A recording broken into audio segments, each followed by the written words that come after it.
Hello student, in this part we will see how to evaluate double integration by using convergence from Cartesian to polar as well as application of double integration to find out an area. So when we are using convergence from Cartesian to polar, we are using the coordinates r and theta to represent any point P. So if you see this r and theta we are using in this two-dimensional plane. So what r denotes? Generally this x-axis we are calling it as initial axis. So theta we are measuring from this axis only. So if you consider this complete rotation, so theta it is equals to 0. This will be our initial line. When it will complete a rotation, theta equals to 0 to 2 pi in all four quadrants. Then limit of theta it will be 0 to 2 pi. In first two quadrants, the limits of theta it will be 0 to pi, or in first quadrant, the limit of theta it will be 0 to pi by 2. And the second coordinate it is r it is nothing but the distance from origin. We are always considering the distance from origin only. So r, this is the distance from origin to this point. So these two coordinates we are considering. If you see the limits of radius it will be minus infinity or 0 to infinity, because r we will always consider positive. So r we are starting from 0 to infinity. Theta, as I said, if a complete rotation in all four quadrant, the limits of theta it will be 0 to 2 pi.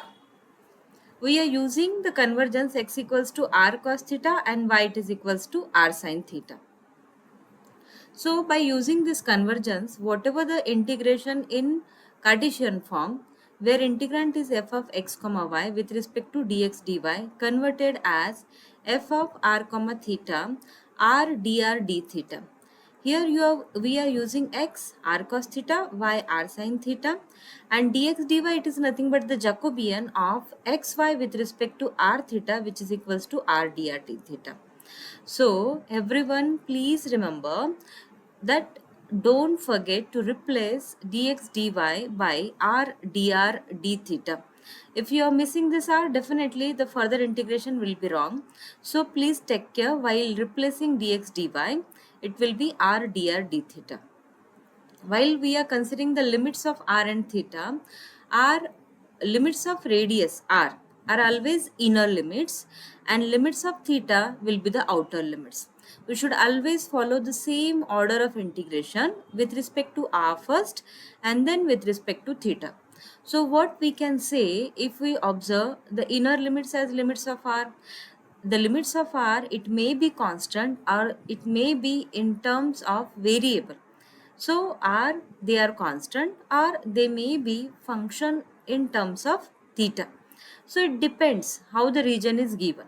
So if you see this figure, so in this figure this distance it is measured, and theta it gives you the rotation.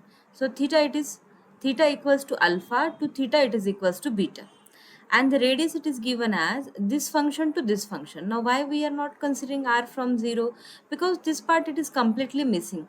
Whatever the green part shown, this is our required region. That's why the limits of radius are considered from this to this only. Let us try to understand how we can take the limits for some standard regions. Let me start with the first region, that is a circle.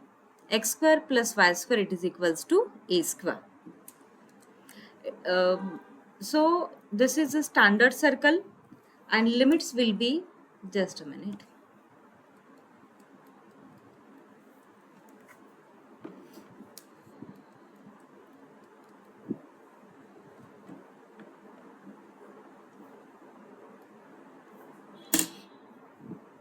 So if you consider this circle, it is complete circle.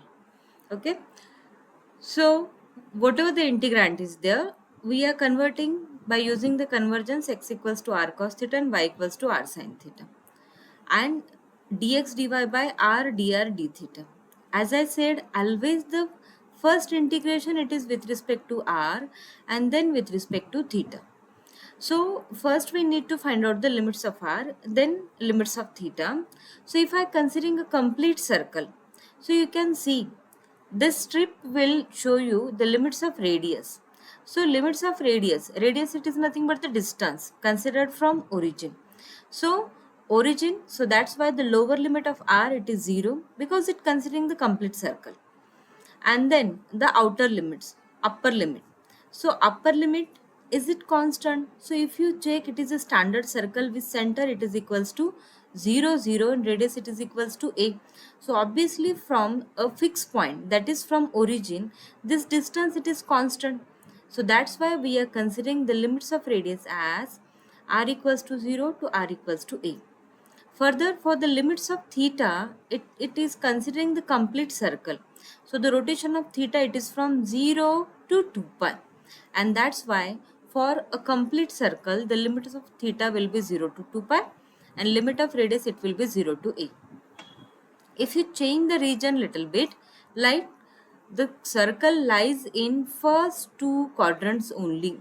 So in that case, there will be no change in limit of radius. It is same. But the limit of theta, it is considered rotation in first two quadrants only. And therefore, the limits of theta will be changed from 0 to pi. Similarly, if only one quadrant it is there, there will be no change in the limit of radius. But the limit of theta, it will be theta equals to 0 to theta equals to pi by 2. If we consider some other circles, now this is the second circle. Let us see if circle it is changed, what will be the changes.